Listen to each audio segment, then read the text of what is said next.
নমস্কার বন্ধুরা, আমার চ্যানেল নতুন সাথে আপনাদের সবাইকে স্বাগত। আজকে আমি আপনাদের সঙ্গে শেয়ার করব চিংড়ি মাছ দিয়ে চাল কুমড়ো ছেঁচকি।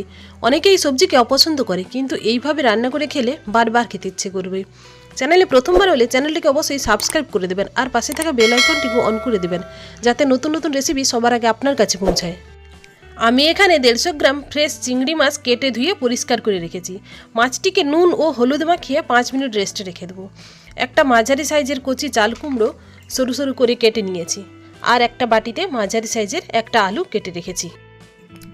গ্যাসে একটা কড়াই বসিয়ে 3 চামচ সর্ষের তেল দিয়ে কড়াইটাকে নাড়িয়ে দিলাম, যাতে সব দিকে সমানভাবে তেল ছড়িয়ে যায়। তেল গরম হলে নুন হলুদ মাখানো চিংড়ি মাছগুলোকে দিয়ে উল্টে পাল্টে অরেঞ্জ কালার করে ভেজে নেব। চিংড়ি মাছ ভাজতে ভাজতে এদিকে একটা মশলা বানিয়ে নেব। 3টে কাঁচা লঙ্কা ও হাফ ইঞ্চির 2 টুকরো আদা একসঙ্গে বেটে নেব। এদিকে মাছ ভাজা হয়ে গেছে, একটা প্লেটে তুলে নিলাম।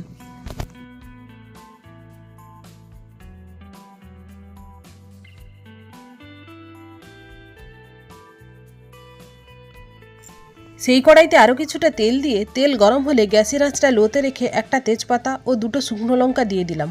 লঙ্কা একটু লাল হয়ে এলে 1 চামচ 5 ফোড়ন দিয়ে সুন্দর একটা গন্ধ বেরোলে আদা ও কাঁচা লঙ্কা বাটা দিয়ে নেড়ে চেড়ে আদার কাঁচা গন্ধ চলে গেলে হাফ চামচ হলুদ গুঁড়ো, হাফ চামচ কাশ্মীরি লঙ্কার গুঁড়ো, হাফ চামচ ধনে গুঁড়ো দিয়ে বাটি ধুয়ে একটু জল দিয়ে ভালো করে কষিয়ে নিতে হবে।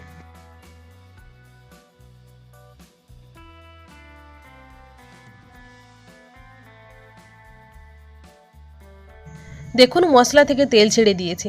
এবার এর মধ্যে কেটে রাখা আলু দিয়ে নেড়ে চেড়ে সরু সরু করে কাটা চাল কুমড়ো দিয়ে পরিমাণ মতো নুন ও হলুদ দিয়ে সব কিছু মিশিয়ে ঢাকা দিয়ে দেব।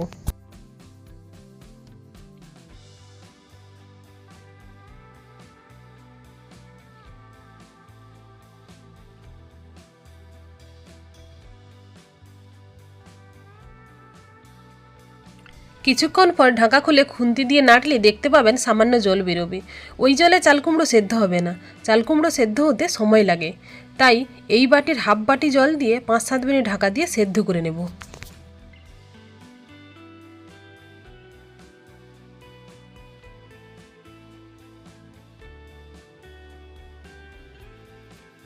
পাঁচ মিনিট পর ফিরে এলাম। দেখুন, চাল কুমড়ো সেদ্ধ হয়ে গেছে। আরও একটু খুন্তি দিয়ে নেড়ে চেড়ে চাল কুমড়ো নরম করে নেব।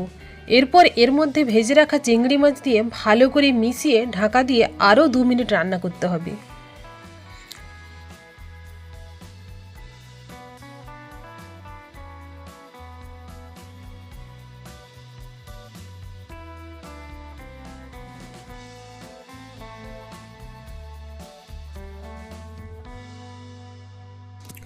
ঢাকা খুলে টেস্ট ব্যালেন্স রাখার জন্য 1 চামচ চিনি ও ধনেপাতা কুচি দিয়ে ভালো করে মিশিয়ে গ্যাসের আঁচটা বাড়িয়ে শুকনো শুকনো করে নিলেই তৈরি চাল কুমড়ো ছেঁচকি। এই রেসিপিটি গরম ভাতের সঙ্গে খেতে কিন্তু দারুণ লাগে। আমার বাড়িতে তো সবাই পছন্দ করে, আপনারাও বানান, সবাই চেটে পুটে খাবে।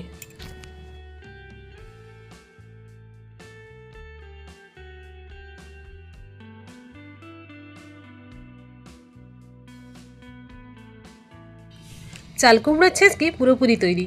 রেসিপিটি কেমন লাগলো প্লিজ কমেন্ট করে জানাবেন, আর একটা লাইক করে দেবেন। ভালো থাকুন, জমিয়ে খান।